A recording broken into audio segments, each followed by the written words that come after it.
So where were you born? Brooklyn, New York. Okay. And how long have you been in the Charlotte area? About all my life. Oh, really? I came at a young age. Okay. Mom passed when I was 7. Oh. So I got adopted here. Oh, okay. Yes. So let's go to the pandemic. So describe your experience during the last 2 years or more of the COVID-19 pandemic. When it first hit, I believe I already had it because I was sick. Children was staying out of school. We would have like 2 or 3 kids in the classroom, which I started out with 18. And we couldn't figure out why they're sick, what's going on. And then I was going to work sick because I'm like, okay, I thought it was the flu. And it's going to go away. And I go home, I'll be so tired. I wouldn't eat. I didn't want to do anything but sleep. Then as time went on, when they told us to pack everything up and go home, and we're going to go on this computer to teach, and then I got confused to what's going on. And then when they said COVID, a word I never heard mentioned, it was very stressful. Yeah. Confusing, not knowing if this was the end, because everybody always say the end is coming, the end is coming. So, okay, the end is coming now. And you're at home trying to figure out how you're going to turn a room into a classroom with no students. Then you're going to sit behind this computer talking to students. So that was confusing. Yeah. What grade were you teaching then? Pre-K. Pre-K. Okay. Yes. How was the experience teaching such young children through? It was hard. Yeah. You only can have but so many minutes in the hour to teach the children. So the breaks were long. Then we get back on, and you had to try to find a way to make it fun and interesting. Like if they're there in front of you and talking to them, and they sitting in a chair just gazing at the screen, it's like, okay, are they getting it? Are they listening? Or either you have one bent over playing with his feet or something, and you still like, we're in school, we're in class. And then you would have some in bed trying to do it on the computer. Oh, yeah. Or with their pajamas on, or someone was crying because they wasn't eating. So we had to fix the schedule to work for them. Okay, it starts at this time. They need to get up and eat at this time because they're in school. Yeah. And it's still school. So it was rough. It was rough with the parents. It was frustrating for us to try to make it work. Yeah. How did you feel when you learned that it wasn't going to be just a few weeks, or it was just going to keep being online? Devastated, because I thought it was going to be for here on out. Yeah. Not knowing, the not knowing is frustrating. Yeah. Still frustrated because now you have your parents at home trying to teach children something that they're not educated with. And you're trying to teach them and the child what to do. It was frustrating. I keep saying frustrating because it was. Absolutely. It was frustrating to them to keep that child in that seat or keep another sibling from coming over to interrupt them. Yeah. Or hearing a child cry because they couldn't turn the mute button off or turn it back on. So they had to learn a lot themselves during this time. And the children, too. I know they know how to turn on the phone and play the games, but when it came to turning off certain things on the Zoom, that was totally different. Yeah. Wow. What do you remember outside of work during those early days in the pandemic? So at your home life? Well, I had just moved into my apartment on March the 20th. I remember that. And couldn't go nowhere to buy nothing. So I was sleeping on my floor. Didn't have a blow-up mattress. Oh, wow, yeah. And I DJ, so I turned my DJ table into my desk so I could do my Zoom. No furniture. We didn't have a TV or anything, so we had a cell phone and a speaker during the time. And so we had to figure out how we was going to get furniture, how we were going to just manage in the house itself. Yeah. And we just moved in. So it was challenging. Yeah. How long did it take for you to be able to start getting things in your home? Well, let's see, the first month we didn't have anything. I think about a couple months Wow. before we really started able to figure out the thing. It was just trying to figure out. And thank God for Facebook. Right. I know some people say social media is not good, but when it came to the pandemic, social media was the best because you were able to reach out to people. Hey, do you know anybody that's getting rid of furniture? They had the one-man junk. That's where I found my couch. Oh, yeah. And they went and got it. We sterilized it. We did everything we could and brought it in. Been perfect. I think Walmart was the only thing open at the time, so I was able to go and get me a TV. And so we didn't have a bed, so we had an air mattress. And the air mattress went out. Wow. Back on the floor. Yeah. We had lawn chairs to sit in to watch the TV.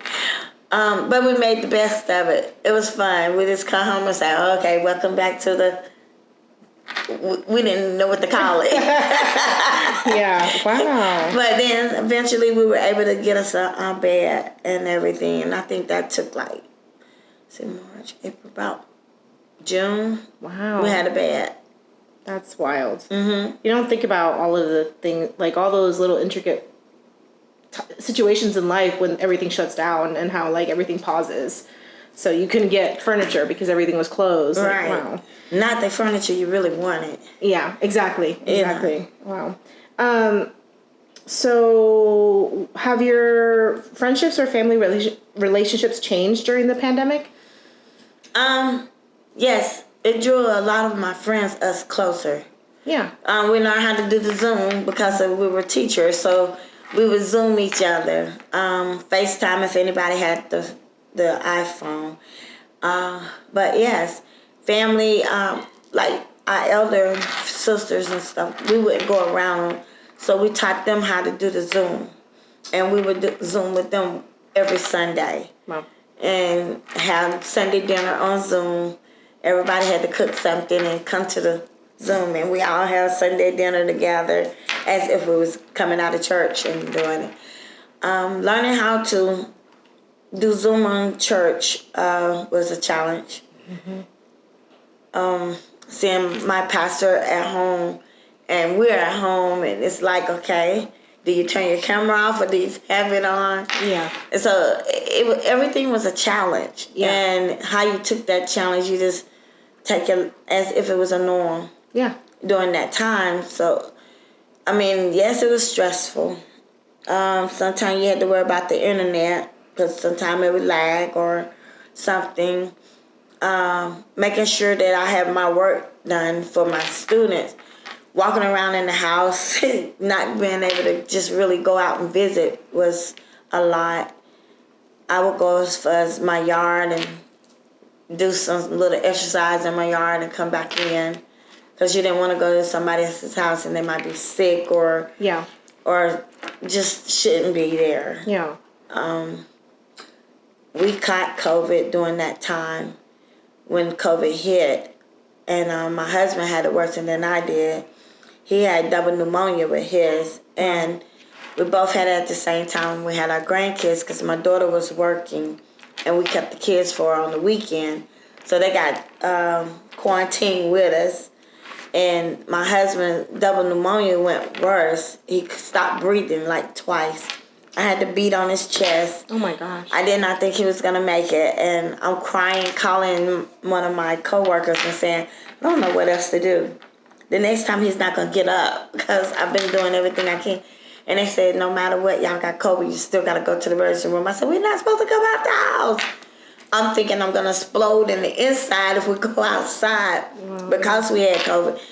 The not knowing what to do. Right. Because you see everybody on TV that was in the hospital dying. So it's like, what's going to happen if we go outside and we're sick?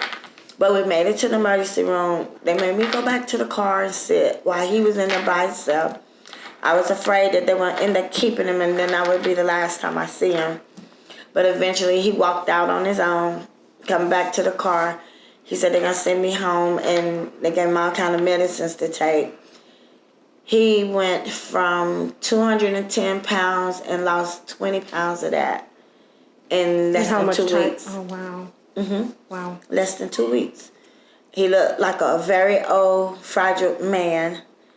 Our job opened up where we could go back to work. So I was doing hybrid. I had 9 kids in person and 9 on Zoom. But I also had my phone where I could see him because I had a camera in the house. So I could watch him in the house, make sure he was staying okay. So he slept on the recliner when I go to work so he could be where the camera was. Yeah. And then I would come in on the camera and say, you need to get up and move around. You need to, tell him to move, to keep going. COVID was stress for me because I'm worried about him at home, worrying about myself at work with little children that's coming from different homes. Yep. And to me, they were the carriers. Yeah. Of the germ. And we didn't allow the parents. Babe, please wait. I'm almost done. Please. I don't know what to put my underwear though. Just leave it in the bathroom for mommy. Okay. So we did not know whether to let the parents come in, so they had to drop the children off at the door. And that was stressful because some of them never been to school. Getting a crying child come in and mom outside the door, that was really hard. Bringing them in, showing them that they could trust us without them saying that their mom could trust us. Like leaving them with a complete stranger and going away, and then the whole time they crying, when is my mommy coming back?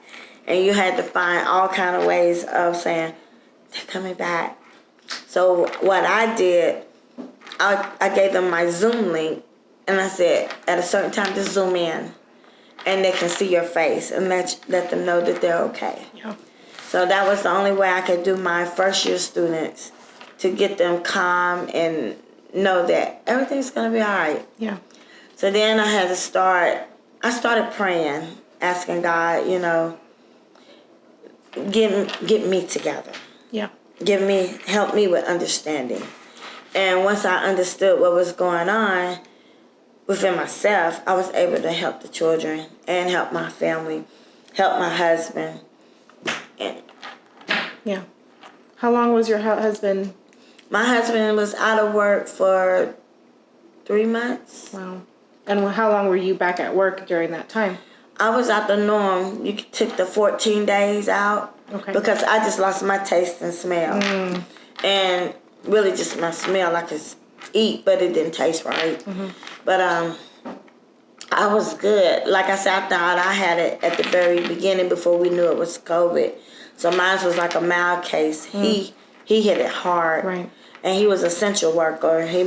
He had to be at work, and then he caught it from work. Yeah. So it was just like... You just have to roll with it as it was coming in. Wow. How has the pandemic changed your routine? Like, we talked about all of that changed during it.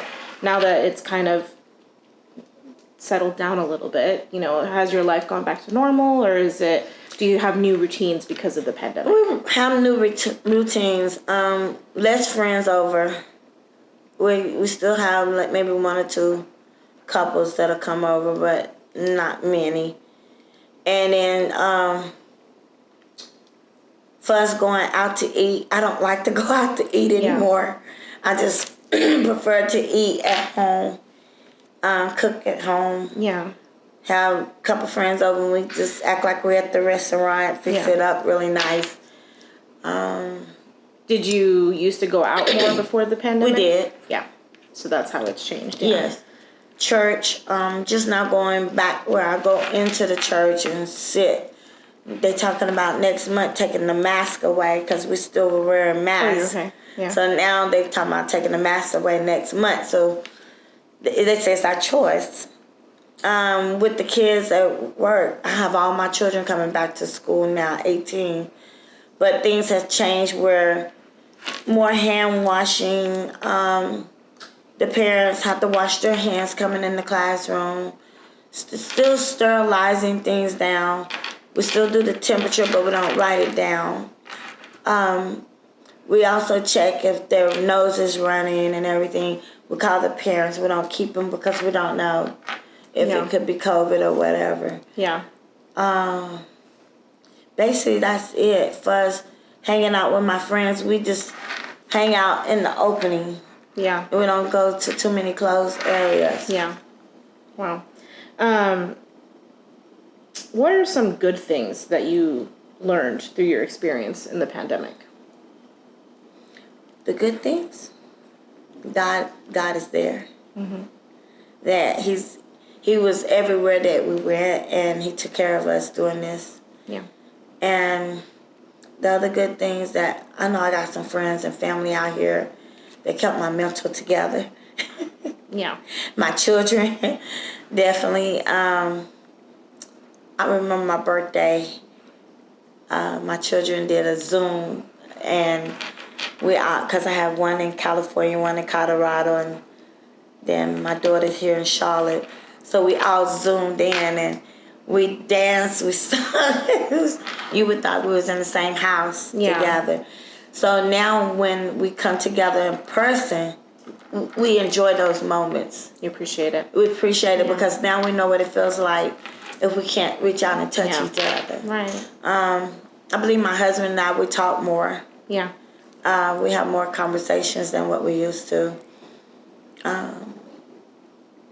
Basically, that's it. Yeah. I mean, I check on my sisters more now. Yeah, right, yeah. What was the process like transitioning over time as the restrictions and recommendations have come and gone? So, so much kept changing, and how was that transition like? Wear masks, don't wear masks, how has that been for you? Well, we're just saying that we just got away from masks at school because when the weather has been funny, so the kids started getting sick again. So my boss was like, no, we're going back to the mask. Something's not right. And so we went back to the mask. We even had the parents start having masks on coming in. So here lately, we just started easing off because, the government was like, well, you don't have to wear the mask anymore. It's your choice. So we let the parents ease up first. Mm-hmm. So now I'm starting to let my class ease up a little bit. Now, if you cough up, you need a mask. I'm sorry. You got to have the mask. I don't know where the coughing coming from. Yeah. Even though you tell me it's allergies, but you didn't give me a note telling me it's allergies. Mm-hmm. So I still use the mask every now and then, depending on that child, because they don't know. They forget the cover. So I put it on them for a little bit, and then if they end up stopping later on in the week, then you can take it off. Okay, yeah. Okay. But, yeah, like I said, the church is getting ready to start doing it in April. Yeah. We're going to see. Yeah. So how would you say your life has changed as a whole since March 2020? I need some mental health therapy. Yeah. Well, yeah, because we still don't know. Because we don't know how long it's been riding in the air. And we still don't know what it is. They gave it a name. But then if something else happened like this, it's going to be the same, but they keep giving it different names. So, yeah. I think we just need some therapy, everybody. Yeah. Healing. Mm-hmm. Yeah. How has the experience shaped you as a person? As a person? It made me smarter about the world. Being careful and cautious. Yeah. Especially, I travel a lot. So I'm very cautious when I go in and out of town. I say it makes me cautious. Yeah. What do you think your future will look like? What will it look like? I don't know. Yeah. I really don't. Yeah. Because, right now I feel like I am my future. And then it might change tomorrow. Yeah. So I don't know. Yeah. What it's going to look like. Yeah. It's very fair. Do you have any additional stories of the time during the pandemic or experiences that you want to share? Yes. Please. The airplane rides with the mask is terrible. Yeah. You can't breathe as it is on them little places. And then we went to Jamaica, and they are totally different from over here. When you go over there, you're gonna get sprayed down as soon as you get out that airplane, and they use pure alcohol. My mom does too. Yeah. She has it in a spray bottle. And that's how they yeah. have it, yes. So they use the pure alcohol and they take your temperature. And we were over there for 7 days? When it was time to go, it was like 80 of us together. Two couples had to stay because they couldn't come home because they caught COVID over there. And we were thinking they already had it when they came for it to spike up that quick. Yeah. So they had to stay quarantined for 5 days while we got to come home. So that was scary because when we was going to get the test, like, please don't let me have it. Please don't let me. I want to go home. I want to go home. Right. And the airports are crazy because now nobody wants to work. Mm-hmm. You might not have a captain, so you had to spend the night in the airport. That happened to us. We had to spend the night. We couldn't leave. You over there crying, please, I gotta get home. Yeah. And but for us, my overall experience with COVID has, I guess, gave us all something different to experience in all aspect of our life. And if some people like, it's not real, it's not happening, and being naive about it, they need to wake up. Yeah. Because it's here. Yeah. And it's here to stay, because don't look like it's going nowhere. Yeah. Yeah. Awesome. Thank you.